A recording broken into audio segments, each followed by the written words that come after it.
Hey everybody, this is Neil McCabe. We're here at Human Events Studio and I'm talking with Adam Tragone, the managing editor of Human Events.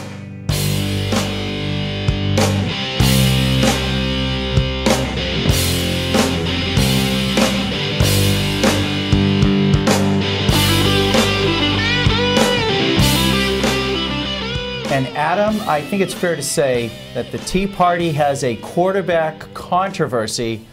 Marco Rubio, Rand Paul both gave responses to the President's State of the Union address. What happened? Well, I, for one, was thoroughly impressed with Rubio, but also impressed with Rand Paul. Sadly, it seems that the new Watergate, yes, is dominating the Rubio talk and has drowned out most of the topics. But what Rubio, as you know well, Neil, what Rubio does better than almost anybody in Congress is make it personal, make his life story personal. And speak Spanish. Well, that too. And he made his immigration story, his parents' immigration story, sort of the focal point of jumping off on the debt, the economy, education, and immigration last night. And I think that played very well. You know, I haven't had the opportunity to see what the Hispanic folks thought of the speech on Univision and in the Spanish language channels, but I think those are all, certainly triples and even home runs in my opinion. So I think he did what he needed to do in that spotlight, which is very difficult, as we've seen with Jindal and the others who have not done as well. I think you could sum up his Spanish response in one word: unpack.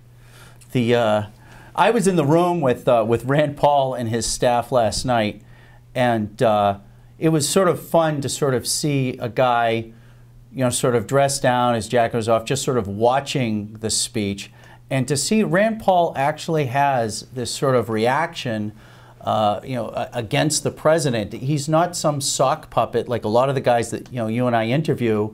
He's somebody who actually knows this stuff. Mm-hmm. He lives it, he breathes it, he thinks it. And so I remember when the president said we should raise the minimum wage to $9, he just looked around the room and he said, well, if that's so easy, why don't we just make it 20? And everybody... Right. Yeah, absolutely. And Paul has certainly done the Tea Party line, for lack of a better word, very, very well. But it's almost, he's made it mainstream. Yes. You can argue that, because especially with the F-16 to Egypt, that amendment last week or 2 weeks ago now, I don't know anybody in this country that would be, for that. You're giving military weapons technology to people that hate us. There's nothing radical. Burn our flags. Yeah, there's nothing radical or Tea Party about that. So I think that's why he's being so successful right now in messaging and being talked and ballied around as a GOP nominee for 2016. Yeah, I think going back to sort of the quarterback construct, Marco Rubio is sort of that flashy. He can operate on many different levels. I don't think there's anyone in the Senate today who speaks as eloquently and forcefully on the culture of life, which is which is a topic Mitt Romney just refused even to deal with. But I think because of that, sort of that flashy sort of Michael Vick kind of thing, he's sort of prone to the fumble, which is what happened with the water bottle. Whereas Rand Paul was sort of that consistent, steady, competent speech, and he basically just drove down the field for the touchdown. Yeah, it's like he's like the Joe Flacco, basically. Yeah. He's not going to throw you an interception. He's not going to get you into trouble. He'll probably put you in a position to win the game. So, and like I said, that's probably why a lot of folks are leaning towards Paul, a run for him. That isn't to say people aren't looking for Rubio, because you've got all the intangibles there. You've got the Hispanic community, the Latino community, who could be right there for Rubio, for Republicans to, move in and cut into that deficit that Romney, like you said and we've said over time, couldn't win. So just to sort of wrap up, does Rubio recover?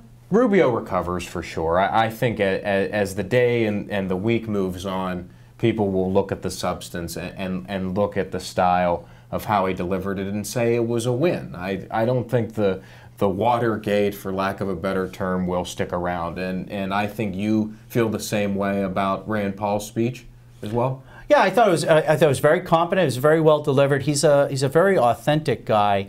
And I think my own view on Rubio is that because he's embraced it and he's joking about it, I think it'll be sort of part of his speeches. I think that I wouldn't be surprised if CPAC or other places where he'll sort of like stage, he'll put up his finger and grab the bottle of water and sort of laugh about it. Yeah, without a doubt. All right, well, thank you very much for joining us. Remember to tune in every day and every way to humanevents.com and check out daily events that Adam puts out every morning. And check out Guns and Patriots, which this man puts out every Tuesday. Hoo-ah!